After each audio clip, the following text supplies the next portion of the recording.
السلام علیکم ورحمۃ اللہ وبرکاتہ۔ اللہ کے فضل اور اس کی توفیق سے آج ہم انشاءاللہ تعالی سورۃ البقرہ کی آیت نمبر 79 سے لے کر 82 تک پڑھیں گے۔ اعوذ باللہ من الشیطان الرجیم، بسم اللہ الرحمن الرحیم۔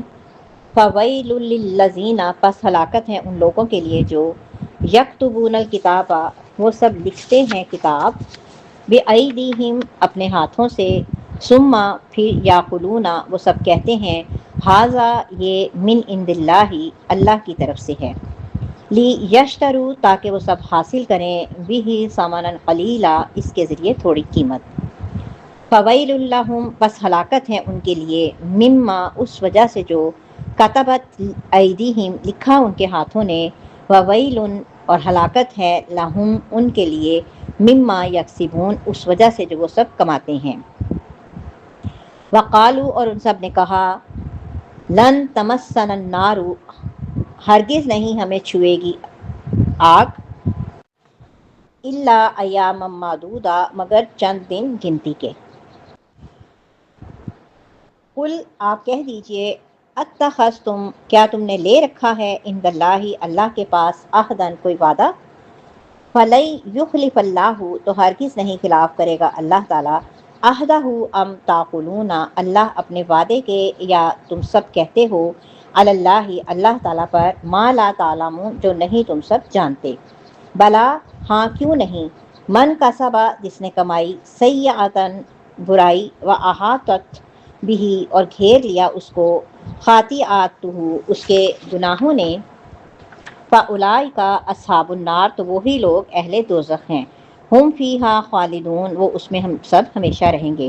والذین آمنوا، اور وہ لوگ جو سب ایمان لائے، وعملوا الصالحات، اور ان سب نے عمل کیے نیک، اولئک، وہی لوگ، اصحاب الجنت، جنت والے ہیں، ہم فیہا خالدون، وہ اس میں سب ہمیشہ رہنے والے ہیں۔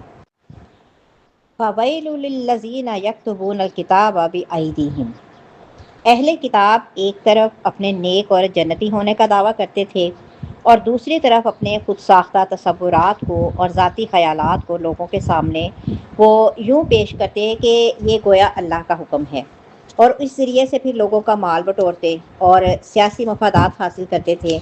انہوں نے صرف کتاب اللہ میں نہیں تبدیلیاں ہی صرف نہیں کی تھی، الفاظ میں اور معنی میں بھی، بلکہ جو اپنی باتیں ہوتی تھیں نا، اپنی تعویلات ہوتی تھیں، اپنے نظریات ہوتے تھے، ان کو بھی کتاب اللہ میں درج کر کے لوگوں کے سامنے یہ شو کرتے ہوتے تھے کہ یہ اللہ تعالیٰ کا حکم ہے۔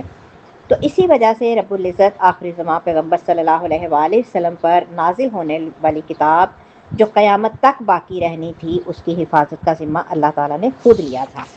تو اللہ تعالیٰ نے ایسے لوگوں کے لیے بڑی ہلاکت کا اعلان کیا، یعنی جو پڑھ لکھ گئے، خود بھی گمراہ تھے اور دوسروں کو بھی گمراہ کرنے کے لیے غلط فتوے دیتے رہے۔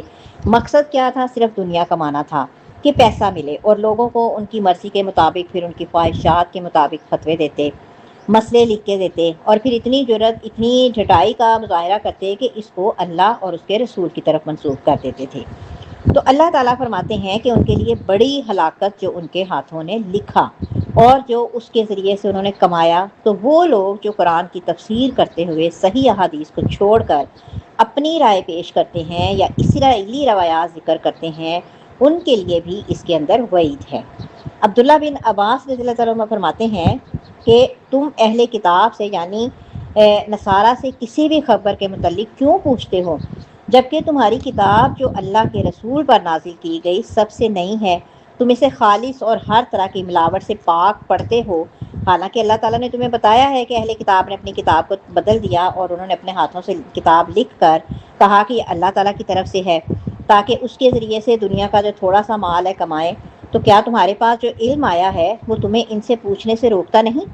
قسم ہے اللہ کی کہ ہم نے ان میں سے کسی شخص کو نہیں دیکھا کہ وہ تم سے اس چیز کے بارے میں پوچھتا ہو جو تم پر نازل کی گئی۔ صحیح بخاری کی حدیث نمبر ہے 7363۔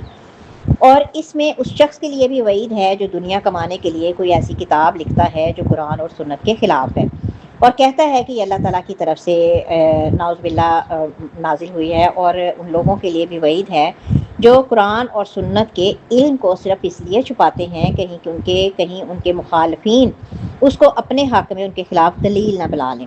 ٹھیک ہے، اہل بدعت کا یہی طریقہ ہے، ٹھیک ہے۔ پھر اسی طرح ان کی ایک اور جو خوش فہمی کہہ لیے جی، کہتے ہیں کہ ہم صرف گنتی کے چند دن جہنم میں جائیں گے، کیونکہ وہ خود کو اللہ کا محبوب اور اللہ کا پیارا سمجھتے تھے، تو کہتے تھے کہ چند دن وہاں پر ہمیں وہاں پر رکھا جائے گا، پھر نکال لیا جائے گا۔ تو حضرت ابو ہریرہ رضی اللہ عنہ فرماتے ہیں کہ ایک دفعہ رسول اللہ صلی اللہ علیہ وآلہ وسلم نے خیبر کے یہودیوں سے کئی سوال کیے۔ ان میں سے ایک سوال یہ تھا، من اہل النار، کہ آگ میں جانے والے کون سے لوگ ہیں؟ تو انہوں نے کہا کہ ہم اس میں تھوڑی دیر رہیں گے، پھر اس میں تم ہماری جگہ لے لو گے۔